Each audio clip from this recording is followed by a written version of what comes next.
नैनं छिन्दन्ति शस्त्राणि नैनं दहति पावका न चैनं क्लेहयन्त्यापो न शोषयति मारुतः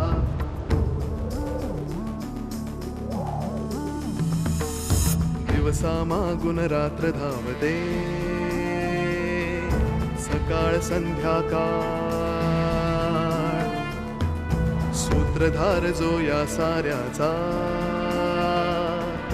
नामतयाचे काय तयाच्या मनात दडले नकळे कधी कुणा क्षणात होते संभव सारे क्षणापूर्वीचे असंभव असंभव असंभव असंभव। सुलेखा जिथे कुठे आहे तिथे सुखरूप आहे। आपल्या घरातील एक व्यक्ती सतत तिच्या संपर्कात आहे। तुला बोलताही येत नव्हतं तेव्हापासून तुझ्या मनातलं कळतं मला।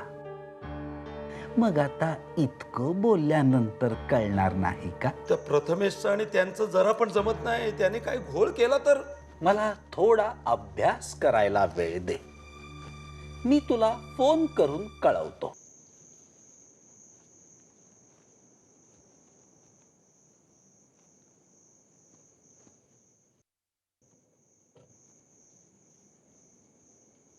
मालक चला आत। विष्णुबुवा, यावेळी पावसानं लवकर हजेरी लावली। हो त्याची चिंता आहे मालक। अरे पावसासारखा ओला चिंब ऋतू अनुभवायचा सोडून चिंता कसली करतोस चिंतोबा? हा ऋतू घरात बसल्या बसल्या चिंब करेल काय याचीच चिंता आहे मालक। या वर्षाची डागडुजी बाकी राहिली आहे। छपराला डांबर लावायचं आहे। दरवर्षी आपण मे महिन्यापूर्वीच करतो हे सगळं, पण यावेळी मात्र मे महिन्यातच आपल्यावर आभाळ कोसळलं। डागडुजी काय मालक 4 दिवसात होऊन जाईल ना। घराची डागडुजी 4 दिवसात होऊन जाईल विष्णू, पण मनाच्या डागडुजीला आणखीन किती पावसाळे जावे लागतील देवच जाणे। श्रीराम, असो चालायचंच। तू करून घे घराची डागडुजी। नाही ती मी करतो, पण मी काय म्हणतो मालक, तुम्ही आत्ताच आजारातून उठलात, तुम्हाला धुळीचा सिमेंटचा त्रास होईल, तेव्हा तुम्ही 4 दिवस मुंबईला गेलात तर कसं? खरं आहे तुझं, पण वाडा सोडून जायची इच्छा होत नाही रे। ठीक आहे, मी बोलतो मधुशी।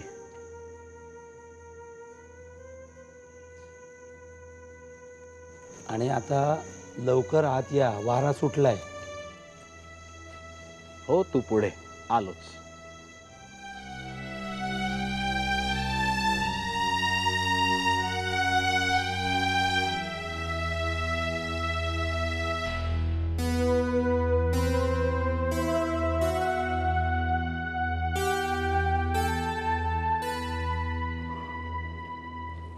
सुलेखा राऊत पुन्हा सटकली। हो, आणि दोन्ही विंग्सच्या गच्च्यांच्या दरवाजाची कुलपं सुद्धा तोडलेली।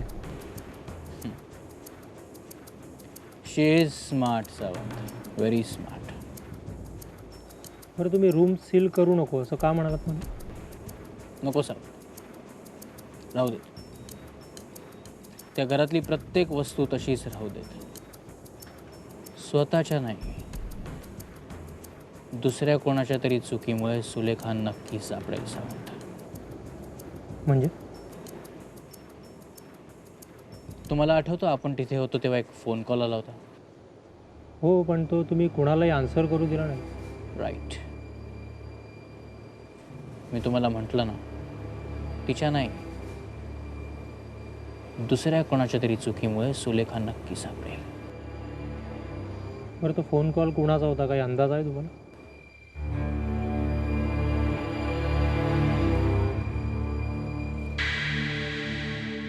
ज्याची ही सीडी आहे ना, तो फोन त्याचाच होता सावंत. ही फक्त सीडी नाही,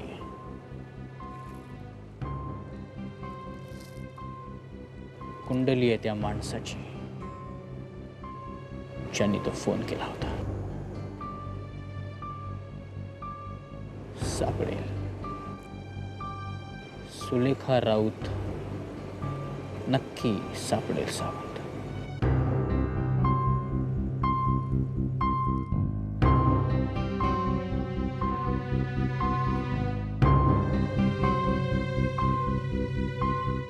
प्रथमेश प्रथमेश प्रथमेश प्रथमेश ऐक ऐक ऐक माझा माझा माझा ऐक माझा ऐक नको जाऊ रे तिकडे. ऐक ऐक ऐक नको रे जाऊ तिकडे. मी तुला कसं समजावू. ऐक तिकडे ना, तिकडे बुवा आहे. बुवा बुवा बुवा बुवा म्हणजे बुवा काय सांगू प्रथमेश. अगं बरं झालं तू आली. तुझी आई आली तुझी. काय झालं? अगं हा सारखा तिकडे जायचं म्हणतोय. तिकडे सोपान आजोबा आहे. तुला माहिती आहे याचं आणि त्यांचं जरा पण जमत नाही. काय झालंय? बाळ बाळ असं नाही करायचं सोन्या. सोन्या असं नाही करायचं. हं? बघ बाबा. प्रथमेश इकडे बघ. प्रथमेश माझ्याकडे बघ. काय झालंय हे? हे बघ, तुला एकदा तिकडे जाऊ नको म्हणून सांगितलेलं कळत नाही का? प्रथमेश तू हट्टीपणा करू नकोस रे राजा. मी तुला मुंबईला चलच तू आता मुंबईला परत घेऊन जाईन ना, असं केलं तर. तू चल चल. असा हट्टीपणा काय करतोस प्रथमेश?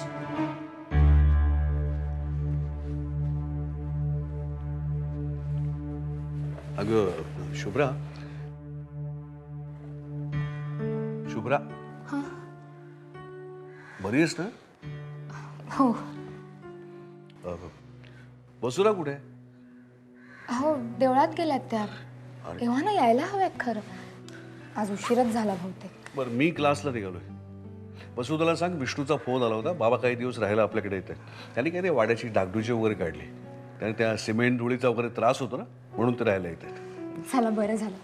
ह्यावेळी डागडुजीचं काम झालं तरी आजोबांना परत जाऊ देणार नाहीये मी. तू हट्ट तर त्यांच्याकडे. आमचं काय ऐकत नाही ते. चंदूला आणि पूनमलाही कळवून टाक. हो. मी प्रियाला सुद्धा सांगते. ऐकल्या 10 कल्पना सुचतील तिला. तसंही बाबा आपण सगळे एकत्र जमलोच नाही आहोत ना. तू आधीला सांग. मुख्य म्हणजे त्याला म्हणावं की बाबा याच्यात तुझ्या काय मिटिंगा फिटिंगा असेल ते आटपून घे, नंतर गडबड नको. हट्ट धर आधीकडे. हो मी फोन करते. चल मी गेलो.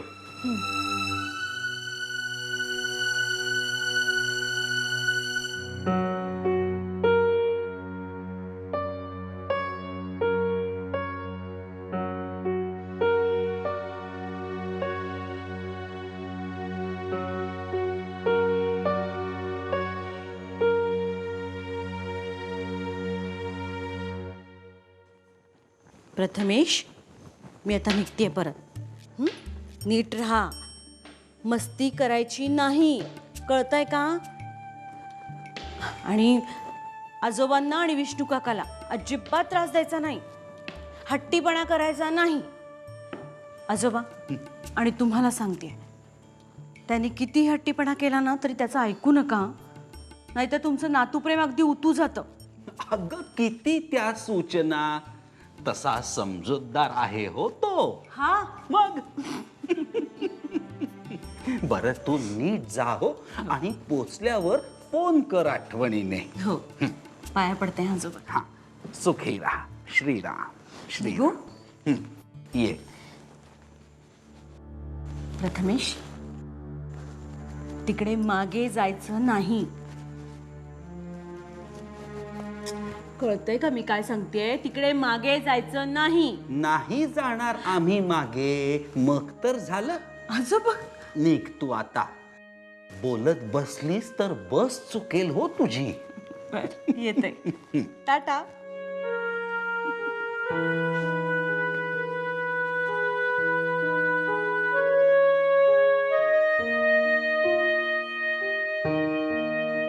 काय प्रथमेश, आधी तुला मी गोष्ट सांगू का? नाहीतर माझ्याकडे पुस्तकात खूप छान छान चित्र आहेत. ती तुला चित्र वाघाची, सिंहाची बघायची आहेत. चित्र चल चल मी तुला दाखवतो. वाघाची आहेत, सिंहाची चित्र आहे. एका राजाला बरं का 3 मुलं असतात, 2 राजपुत्र आणि 1 राजकन्या. तो धाकटा राजपुत्र असतो ना, तो राजाचा खूप आवडता असतो. एकदा काय होतं, एक राक्षस येतो आणि त्या धाकट्या राजपुत्राला म्हणतो की मी तुझ्या भावाला आणि बहिणीला खाऊन टाकीन. त्या धाकट्या राजपुत्राला खूप राग येतो, अतिशय राग येतो, खूप चिडतो तो आणि राक्षसाला म्हणतो तुला आधी माझ्याशी युद्ध करावं लागेल. राक्षस म्हणतो ठीक आहे. आता तो राजपुत्र एवढासा, तो राक्षस एवढा मोठा, तरी पण राजपुत्र त्याच्याशी लढतो, खूप लढतो आणि झोपला वाटतं.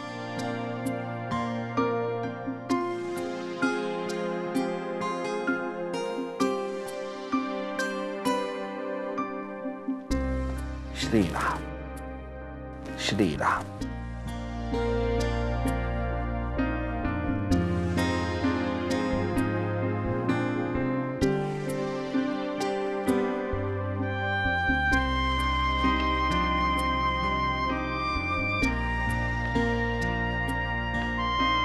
बाबा गोष्ट सांगा ना, झोपेत नाहीये. आई जी सांगायची ना तीच.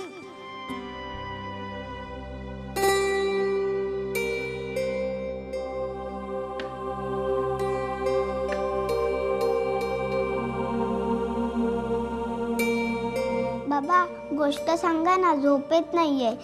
आई जी सांगायची ना तीच. सांगतो बाळा. एक राजा असतो, त्याला 3 मुलं असतात, 2 राजपुत्र आणि 1 राजकन्या. त्याला की नाही सगळ्यात धाकटा राजपुत्र असतो ना, तुझ्यासारखा गोड, हुशार, हसरा, तो त्याला खूप आवडत असतो. एकदा काय होतं, एक राक्षस येतो आणि तो त्या राजपुत्राला म्हणतो मी तुझ्या भावाला आणि बहिणीला खाऊन टाकेन. त्या राजपुत्राला खूप राग येतो, खूप चिडतो तो. तो म्हणतो त्या राक्षसाला तुला आधी माझ्याशी युद्ध करावं लागेल. राक्षस म्हणतो ठीक आहे. तो राजपुत्र असतो लहान आणि तो राक्षस असतो खूप मोठा. तरी पण तो राजपुत्र त्याच्याशी खूप लढतो, खूप लढतो.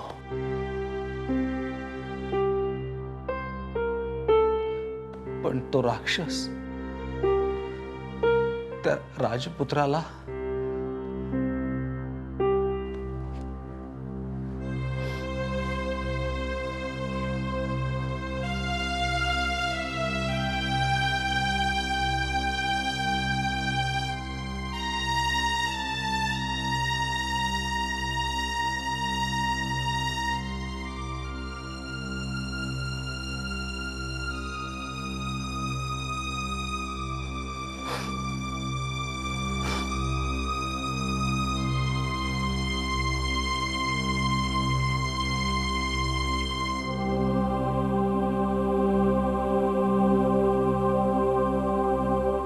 श्रीराम श्रीराम.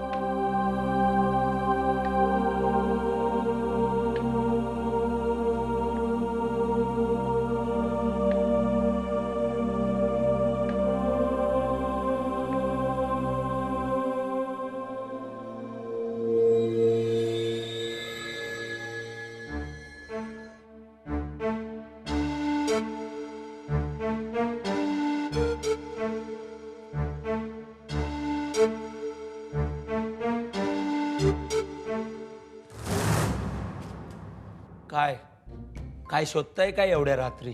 कुठे काय ते हे आपलं शतपावली करत होतो. शतपावली केली ना म्हणजे खाल्लेलं जिरतं, आबाडताबाड खाल्लेलं पचतं. जेवल्यावर शतपावली करतात बरोबर आहे, पण आता मध्यरात्र झाली आहे का पुन्हा स्वप्नात जेवलात काय? हे ते जाऊ दे रे, पण मला एक सांग. आता पॉइंटवर आलात. नाही मी म्हणलं ते सध्याचं पोरग इथं काय करते?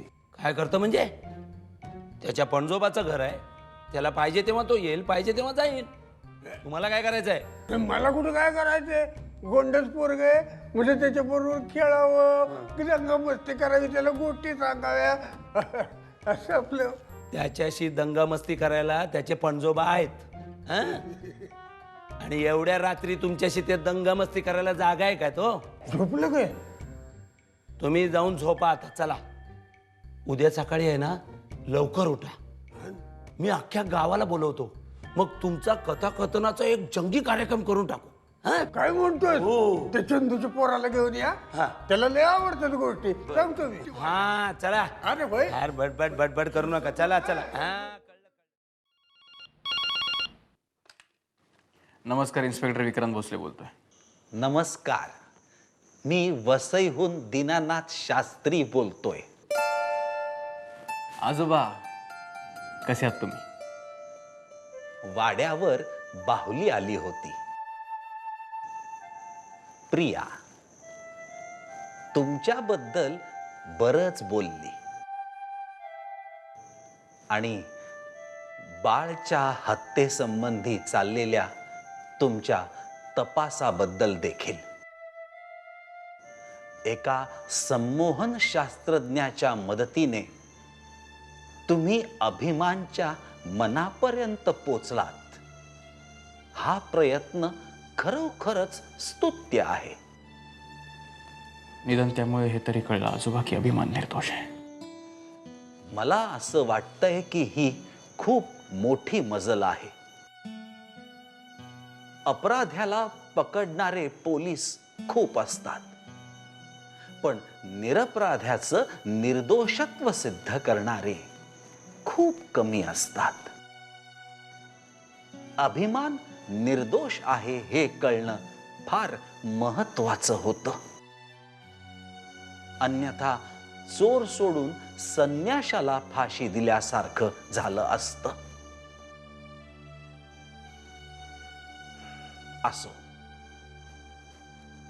तुमच्या पुढील तपासासाठी मी तुम्हाला आशीर्वाद देतो.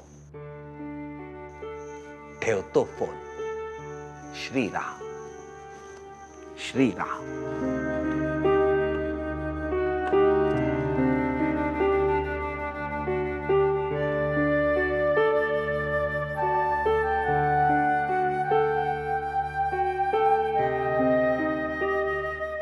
थँक्यू आजोबा.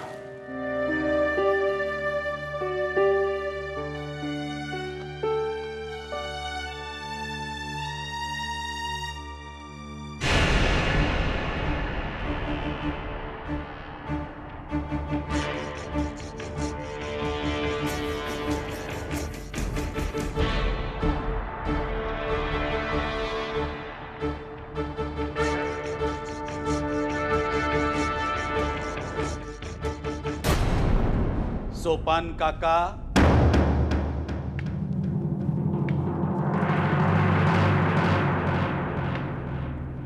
काय कुठल्या लढाईवर निघालात एवढ्या जलद गतीनं?